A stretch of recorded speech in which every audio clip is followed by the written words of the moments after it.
Praise the lord. దేవుని బిడ్డలైన మీ అందరికీ వందనాలు.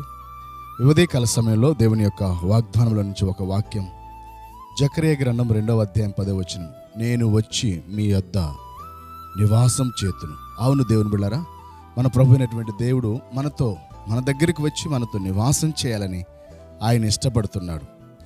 ప్రకటన గ్రంథం 21వ అధ్యాయం 3లో కూడా చూస్తాం, ఇదిగో దేవుని నివాసం మనుషులతో కూడా ఉన్నది, ఆయన వారితో కాపురం ఉండును, దేవుడు తానే వారికి దేవుడయ్యుండి వారి కన్నుల ప్రతి బాష్పబిందును తుడిచివేయను అని మనం చూస్తున్నాం. కాబట్టి దేవుడు మనతో నివాసం చేయాలని ఇష్టపడుతున్నాడు. ప్రార్థన చేసుకుందాం.